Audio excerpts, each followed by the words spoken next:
ಹೀಗಾಗಿ ತಪ್ಪು ಗೊತ್ತಿದೆ, ಈ ದೇಶಕ್ಕೆ ಸ್ವಾತಂತ್ರ್ಯ ದಕ್ಕಿಸಿಕೊಂಡು ಈ ದೇಶವನ್ನ ಕಟ್ಟಿದಂಥದ್ದು ಕಾಂಗ್ರೆಸ್ ಪಕ್ಷ.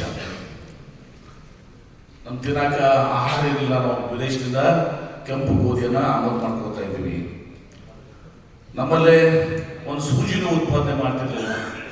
ಇವತ್ತು ಜವಾಹರ್ಲಾಲ್ ನೆಹರು ಪ್ರಧಾನಮಂತ್ರಿಯಾಗಿ ಇವತ್ತು ದೊಡ್ಡ ದೊಡ್ಡ ಕಾರ್ಖಾನೆಗಳನ್ನು ಈಗ ನಮ್ಮಲ್ಲಿ ತಗೊಂಡ್ರೆ ಕರ್ನಾಟಕ ರಾಜ್ಯದ HAL, BHEL, BEL, HMT, ISRO ಈಗ ಸಂಸ್ಥೆಗಳನ್ನು ಪ್ರಾರಂಭ ಮಾಡೋ ಮೂಲಕ ಔದ್ಯೋಗಿಕ ಕ್ರಾಂತಿಯನ್ನು ಮಾಡೋ ಜೊತೆಗೆ ಉದ್ಯೋಗಕ್ಕೆ ಕೆಲಸ ಮಾಡಿ, ಅಷ್ಟೇ ಅಲ್ಲ ಶಿಕ್ಷಣ ಸಂಸ್ಥೆಗಳನ್ನು ಕೂಡ ಊರಲ್ಲಿ ಪ್ರಾಥಮಿಕ ಶಾಲೆ, ಹೋಬಳಿಯಲ್ಲಿ ಒಂದು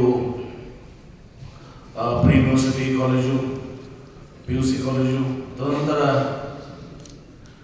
ತಾಲೂಕಿನಲ್ಲಿ ಒಂದು degree college, IIT, IIM, institute of science ಇಂಥವೆಲ್ಲವನ್ನ ಪ್ರಾರಂಭ ಮಾಡಿದ್ದು ಕಾಂಗ್ರೆಸ್ ಪಕ್ಷ. ಸ್ಥಾವರಗಳನ್ನ, ಡ್ಯಾಮ್ಗಳನ್ನ, ರಸ್ತೆಗಳನ್ನ ಎಲ್ಲವನ್ನೂ ಕೂಡ ವಿದ್ಯುತ್ ಸಾವಿರ ಎಲ್ಲರೂ ಕೂಡ ಆಗಿದ್ದು, ಕೃಷಿ ಎಲ್ಲರೂ ಕೂಡ ಆಗಿದ್ದು ಕಾಂಗ್ರೆಸ್ ಪಕ್ಷದ ಅವಧಿಯಲ್ಲಿ.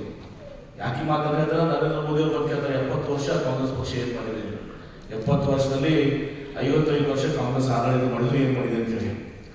ಆದ್ರೆ ನಾವು ಈಗ ಕೇಳುವಂತ ಪರಿಸ್ಥಿತಿ ಬಂದಿದೆ, ಮತ್ತು ಜನರಿಗೂ ಈಗ ಅರ್ಥ ಆಗಿದೆ. ಏನು 2014ರಲ್ಲಿ ನರೇಂದ್ರ ಮೋದಿ ಅವರು ಬಂದರು, ಅವ್ರು ಹೇಳಿದ್ರು ಈ ದೇಶದಲ್ಲಿ ದೊಡ್ಡ ಬದಲಾವಣೆ ತಂದ್ಬಿಡ್ತೀನಿ, ಅಚ್ಚ ದಿನ ಹೆಂಗೆ ಒಳ್ಳೆ ದಿನ ಬರ್ತಾವ. ನಿನ್ನೆ ನಾವು ವಿಡಿಯೋ ನೋಡ್ತಾ ಇದ್ದೆ, ಎಲ್ಲವೂ ಕೂಡ ಬೆಲೆ ಏರಿಕೆ ಆಗಿದೆ, ಬೆಲೆ ಏರಿಕೆಯನ್ನು ನಿಯಂತ್ರಣ ಮಾಡ್ತೀನಿ.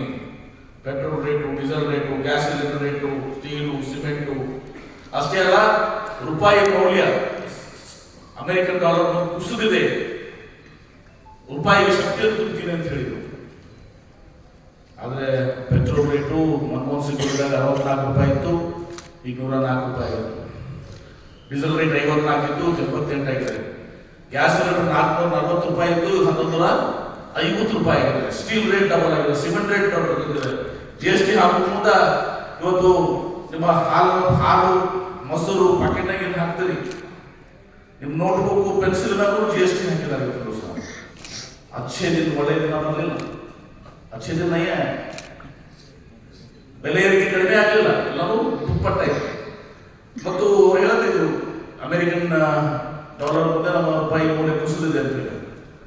ಡಾಲರು ಮನಮೋಹನ್ ಸಿಂಗ್ ಅವ್ರಿಗೆ 44 ರೂಪಾಯಿ ಇತ್ತು, 78 ರೂಪಾಯಿ. ಮನಮೋಹನ್ ಸಿಂಗ್ ಅವರು ಆರ್ಥಿಕ ನೀತಿಯನ್ನು ಬಹಳ ಒಳ್ಳೆ ರೀತಿ ನಡೆಸ್ಕೊಂಡಿದ್ರು. ಲಾಲ್ ಬಹದ್ದೂರ್ ಶಾಸ್ತ್ರಿ ಅವರು ಕ್ಷೀರ ಕ್ರಾಂತಿಯನ್ನು ಮಾಡಿದರು.